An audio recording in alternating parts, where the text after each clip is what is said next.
شریعت اسلامیہ نے صاحب نصاب پر قربانی واجب کی ہے۔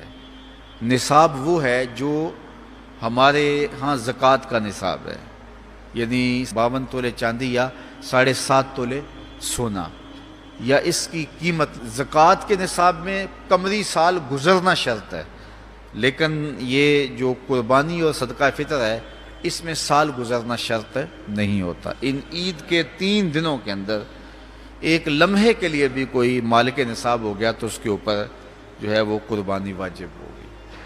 پھر قربانی ہر اس شخص پہ واجب ہے جو مالک نصاب ہے۔ بعض اوقات گھر کے اندر کئی افراد مالک نصاب ہوتے ہیں تو سب پہ واجب ہوگی۔ قربانی واجب آپ نے ادا کر لی اور اپنی طرف سے نفلی بھی دینا چاہتے ہیں تو یہ بھی آپ کو اجازت ہے۔ ہمارے آقا و مولا نے ایک قربانی اپنی طرف سے، ایک قربانی اپنی امت کی طرف سے پیش کی ہے، تو اگر امتی اپنے آقا کی جانب سے قربانی پیش کرتا ہے تو یہ اجر و ثواب کا باعث ہے۔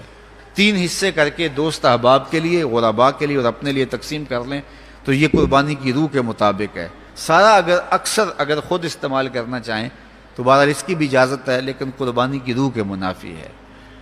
جس کو گوشت لگتا ہے اس کو کھال بھی لگتی ہے۔ جس طرح گوشت آپ خود بھی کھا سکتے ہیں تو کھال خود بھی استعمال کر سکتے ہیں، یعنی آپ کھال کا مسلح بنا کے گھر رکھ سکتے ہیں، کھال کو اپنے گھر کی کسی ضرورت میں جو ہے وہ لا سکتے ہیں، لیکن قربانی کی کھال بیچ لیں اور اس کی قیمت اپنے مصرف میں لائیں یہ نہیں کر سکتے۔ قربانی کی کھال اگر بیچ لی ہے تو اس کے پیسے صدقہ آپ کر سکتے ہیں، کسی دوست کو دے سکتے ہیں، کسی غریب کو دے سکتے ہیں۔ تو قربانی کی کھال جس کو مرضی دیں، لیکن بہتر یہ ہے کہ قربانی کی کھالیں مدارس دینیہ کو دی جائیں، چونکہ یہ مستحق بہت زیادہ ہیں۔ مدارس دینیہ کے بجٹ کا زیادہ تر انحصار قربانی کی کھالوں پہ ہوتا ہے۔ کسی زمانے میں مدارس دینیہ کے لیے، مساجد کے لیے اور خانقاہوں کے لیے امراء، رؤوسا اور حکام جاگیریں مقرر کرتے تھے اور ان کا نظم و نسق چلتا تھا۔ ہمارے دیہاتوں میں آج بھی مسجدوں کے نام پہ 8-8، 5-5، 6-6 جو ہے وہ ایکڑ نام ہوتے ہیں اور مسجد کی ضروریات اور اس کے محاصل سے پوری ہوتی ہیں، لیکن اب تو مدارس دینیہ کا انحصار رہ ہی قربانی کی کھالوں، زکوٰۃ فنڈ اور لوگوں کے تعاون اور مخیر حضرات کی کوشش سے رہ گیا ہے۔ اس لیے اپنے مدارس کی طرف بہت زیادہ توجہ دینے کی ضرورت ہوتی ہے اور قربانی کی کھالیں کوشش کر کے خود مدارس دینیہ کے اندر پہنچائیں۔ اور آپ کے سامنے جامعۃ المصطفیٰ ایک ایسی درسگاہ علمی ہے کہ جس کے فیضان سے ایک زمانہ متمتع ہو رہا ہے اور یہاں سے نکل کر اطراف و اکناف عالم کے اندر جو ہیں وہ لوگ پھیل رہے ہیں اور فائدہ پہنچ رہا ہے۔ اللہ کا شکر ہے، یہاں سے جانے والے پیغام کو مسلم بھی قبول کر رہے ہیں اور غیر مسلم بھی قبول کر رہے ہیں۔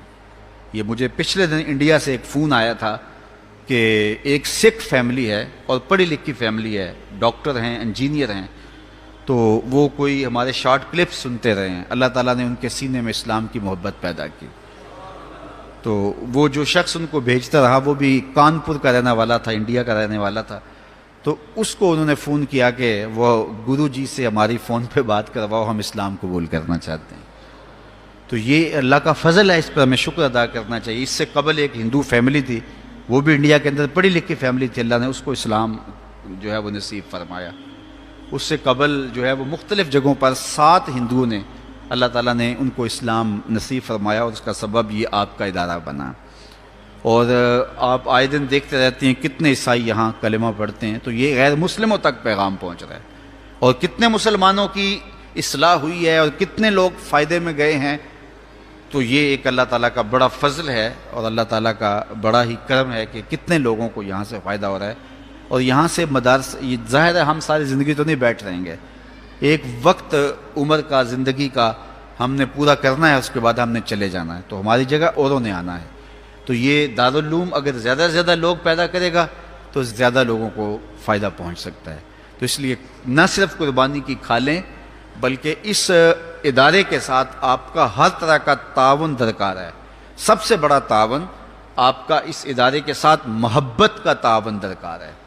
آپ اس مرکز سے اپنی عقیدت کا رشتہ، اپنی محبت کا رشتہ جو ہے وہ وابستہ کریں۔ جس طرح عشق کیا جاتا ہے، پیار کیا جاتا ہے، اس مرکز سے آپ پیار کریں، اس مرکز سے آپ محبت کریں۔ یہ مرکز ہماری عقیدتوں کا مامن اور مسکن ہونا چاہیے، چونکہ اس سے بہت سارے لوگوں کو فائدہ ہو رہا ہے اور غیر مسلم بھی اسلام کے دامن میں آ رہے ہیں اور مسلمان عمل کی راہوں کے مسافر ہو رہے ہیں، اور یہاں سے صاف سیدھا اور پیارا سا پیغام پوری دنیا پہ پہنچ